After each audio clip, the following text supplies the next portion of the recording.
ارشاد فرمایا مدنی کریم صلی اللہ تعالی علیہ وسلم نے اور لوگوں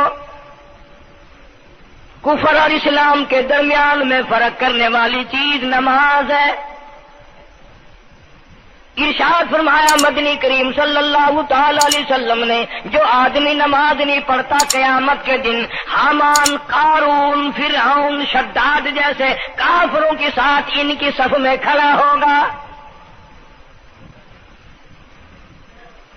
گناہگار مسلمانوں میں بھی کھڑا ہونے کی اجازت نہ ملے گی، سیاکار مسلمانوں میں بھی کھڑا ہونے کی اجازت نہیں ملے گی، کھلم کھلا کافروں کے درمیان میں ان کی جماعت میں کھڑا کیا جائے گا۔ ارشاد فرمایا مدنی کریم صلی اللہ تعالی علیہ وسلم نے جو 5 وقت کی نماز ادا نہیں کرتا اللہ تعالیٰ بھی بری ہے، میں کالی کملی والا صلی اللہ علیہ وسلم بھی بری ہوں، اس کا جو حال بنے مجھ سے کوئی تعلق نہیں۔ ارشاد فرمایا محمد عربی صلی اللہ تعالی علیہ وسلم نے اور لوگوں الصلاۃ معراج المؤمنین، فرمایا نماز مومن کی معراج ہے، جس کا دل کرے اللہ سے ملاقات کروں، اللہ تعالیٰ سے مناجات کروں، اللہ جل شانہ سے کلام کروں، اللہ تبارک و تعالیٰ سے میری ملاقات ہونی چاہیے۔ سرکار فرماتے ہیں اسے چاہیے زیادہ سجدے کیا کرے۔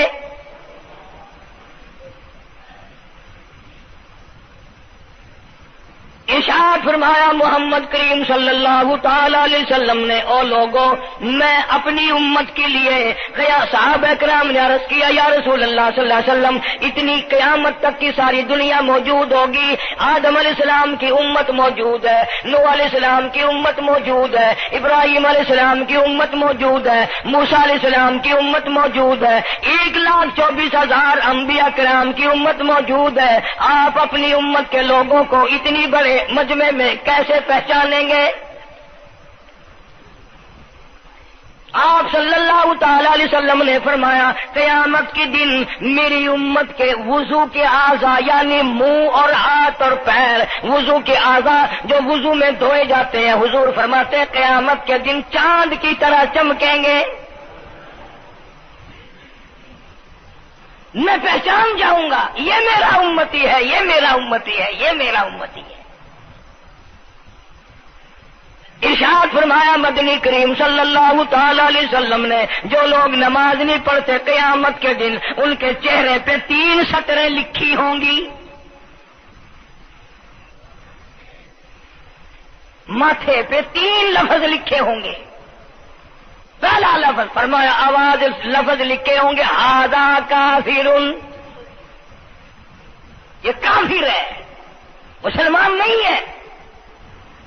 چاہے وہ مسلمانوں کی برادری میں شامل ہوتا ہو، مسلمانوں کے اندر اس کا رہن سہن ہو، لیکن آقا کے فرمان کے مطابق حضور نے فرمایا وہ کبھی بھی مسلمان نہیں رہ سکتا، مسلمان بن کے مر نہیں سکتا۔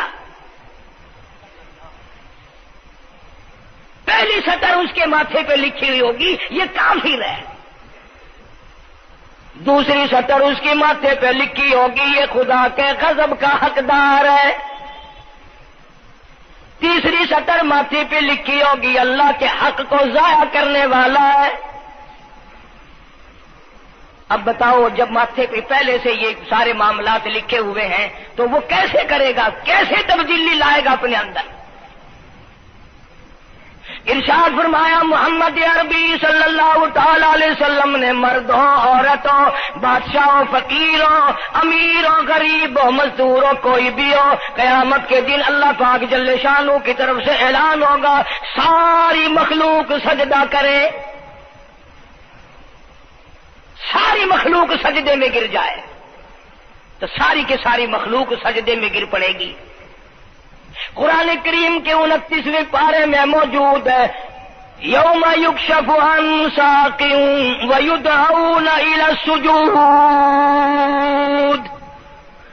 اللہ پاک اپنی پنڈلی مبارک کا نور دکھائیں گے، نور دیکھنے والوں سجدے میں گر پڑو، فلا یستطیعون خاشعۃ ابصارهم ترهقهم ذلہ، کچھ لوگ ایسے ہوں گے قرآن کہتا ہے ان کی کمر میں لوہا ٹھوک دیا جائے گا، جھکنے نہیں پائیں گے، پتہ چل جائے گا یہ ہے وہ اللہ جل شان ہو کے 5 وقت کے باغی۔ تھانے دار اگر تھانے میں بلائے اور سپاہی جا کر کے یہ کہہ دے کہ جی جس کو پکڑنے کے لیے بلانے کے لیے آپ نے بھیجا ہے وہ تو یہ کہہ رہا جاؤ میں نہیں آتا ہوں۔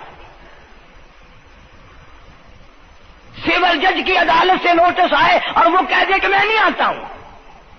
سیشن جج کی عدالت سے اطلاع ہے کہ پیش ہو جاؤ اور وہ کہے میں پیش نہیں ہوتا۔ اگر دنیا کی حکومتیں اشتہاری مجرم قرار دے کر گولی مار دیتی ہیں، ارے جو 5 وقت اللہ بلائے اور نہ آئے وہ اب بھی اشتہاری مجرم نہیں بنا؟ 5 وقت ایک وقت میں کئی جگہ سے آواز آتی ہے۔ اور یاد رکھو یہ جو لاؤڈ اسپیکر لگا ہے یہ فائدے میں نہیں، قیامت کے دن اس کا بڑا نقصان ہوگا۔ جتنی زیادہ اذان سنتے ہو اور مسجد میں نہیں جاتے اتنا ہی ڈبل گناہ ہو رہا ہے۔ صبح کے وقت میں ہر چیز اٹھتی ہے، چرندے پرندے چھوٹی موٹی تمام مخلوق اللہ کا نام لیتی ہے، اور یہ مسلمان سوئے پڑے ہیں، آدھی رات تک گانے بجانے میں مشغول رہتے ہیں۔ صبح کو حدیث پاک میں آتا ہے، قرآن کریم میں بھی ہے کہ درختوں کے پتے بھی اللہ کا نام لیتے ہیں، پتھروں کے کنکر بھی اللہ کا نام لیتے ہیں، زمین آسمان کے درمیان میں سمندر کا قطرہ قطرہ اللہ کا نام لیتا ہے، دریا کا قطرہ قطرہ اپنے اللہ کو یاد کرتا ہے، اور یہ بدبخت نوجوان صبح کے وقت سویا ہوا ہے۔ اس لیے فرمایا وَقَدْ كَانُوا يُدْعَوْنَ إِلَى السُّجُودِ وَهُمْ سَالِمُونَ۔ ذلیل ہو جائے گا قیامت کے دن، ساری دنیا کے سامنے جھکنا چاہتا ہے میں بھی ان میں مل جاؤں لیکن مل نہیں سکے گا۔ ارشاد فرمایا مدنی کریم صلی اللہ تعالی علیہ وسلم نے بے نماز کو قبر میں رکھو، قبر کے اندر جب وہ جاتا ہے دائیں پسلی قبر اتنی زمین قبر کی اس کو دباتی ہے اور آواز لگاتی ہے او اللہ کے 5 وقت کے باغی، اللہ اکبر اللہ اکبر۔ یہ سارے نام سن کر سونے والے، ٹیپ ریکارڈ چلانے والے، وی سی آر پہ بیٹھنے والوں، ٹیلی ویژن پہ رہنے والوں اللہ اکبر، اور بڑی ذات اس مولا کی ہے آ جا۔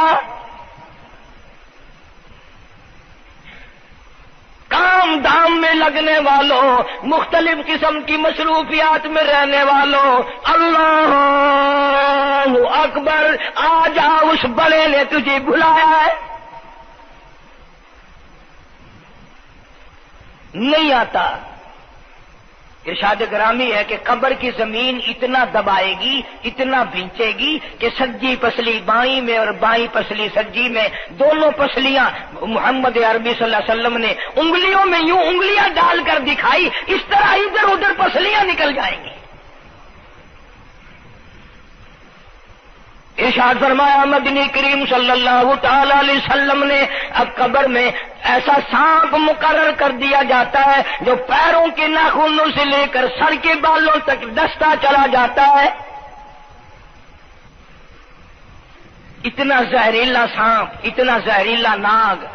میری تیری بات نہیں، کسی ڈاکٹر حکیم کی بات نہیں، کسی وزیر سفیر کا بیان نہیں، امام الانبیاء صلی اللہ علیہ وسلم کا بیان ہے۔ آپ نے یوں فرمایا اتنا زہریلا سانپ مقرر ہوگا اگر پوری دنیا میں وہ سانپ ایک پھنکار مار دے قیامت تک سبز گھاس پیدا نہ ہو، زمین پہ کوئی سبزہ پیدا نہ ہو، اتنا زہریلا سانپ اسے ڈسے گا۔ اور یوں ارشاد فرمایا حضور اکرم صلی اللہ علیہ وسلم نے، وہ بولے گا بھی، وہ کہے گا کہ میں فجر کی نماز ضائع کرنے کی وجہ سے تجھے ظہر کے وقت تک ماروں گا، ظہر کی نماز تباہ کرنے کی وجہ سے عصر تک ماروں گا، عصر کی نماز قضا کرنے کی وجہ سے مغرب تک ماروں گا، مغرب کی نماز قضا کرنے سے عشاء تک ماروں گا، عشاء کی نماز ختم کرنے کی وجہ سے تجھے فجر تک ماروں گا، نمازیں تو نہ پڑھی قیامت تک میں تجھے چھوڑنے والا نہیں۔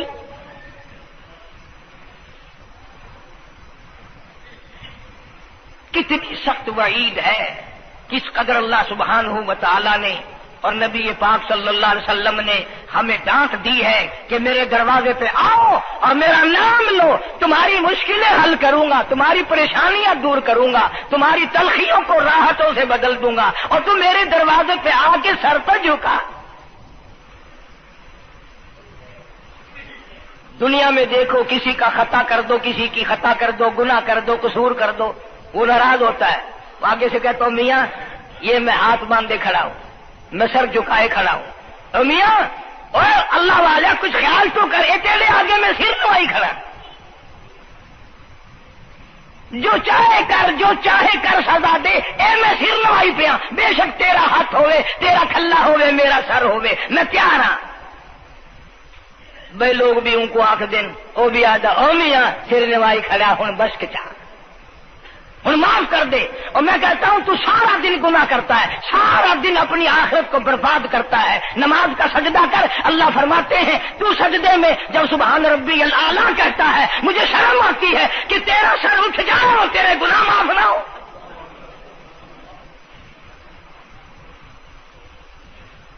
بڑی کریم ذات ہے، بڑی عجیب ذات ہے سبحانہ و تعالی و تقدس کی۔ انعام بڑے ملتے ہیں، اکرام بڑے ملتے ہیں۔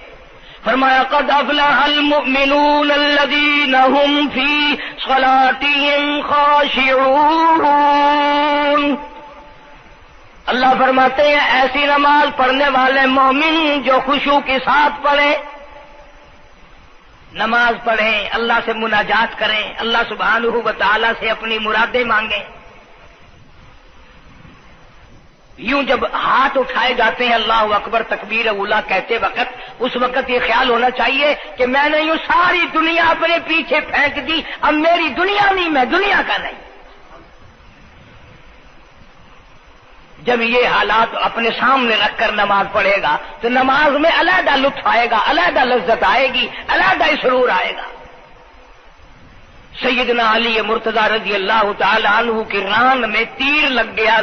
جنگ میں، لڑائی میں، جہاد فی سبیل اللہ میں، وہ نکالنے لگے تو حضرت علی نے فرمایا بڑی تکلیف ہو رہی ہے۔ انہوں نے کہا جی پھر آخر نکالنا تو ہے، کیا کریں ہم، نکالنا تو پڑے گا۔ فرمایا میں ترکیب بتاتا ہوں، میں نماز کی نیت باندھ لوں گا، جب میں اللہ کے قرآن کی تلاوت شروع کر دوں چاہے تم میری ساری جان کی بوٹی بوٹی کر دینا، مجھے پتہ ہی نہیں چلے گا۔ چنانچہ ایسا ہی کیا گیا۔ اور چلو ایسی نماز تو ہمارے پاس بننی پڑتی، سر تو جھکا ہے آدمی۔ آج کا غریب، آج کا مزدور بہت پیچھے نکل گیا۔ حدیث پاک میں آتا ہے بدل اسلام غریبا، اسلام غریبوں میں آیا اور غریبوں میں رہے گا، قیامت کے دن اسلام غریبوں میں سے اٹھے گا۔ لیکن آج حال یہ ہے کہ کوٹھیوں والے، بنگلوں والے نماز پڑھ رہے ہیں، کوٹھیوں میں مصلے ہیں، جماعت میں رل رہے ہیں، اور جتنے یہ عام مزدور غریب لوگ ہیں یہ مسجد کے نیڑے نہیں آتے۔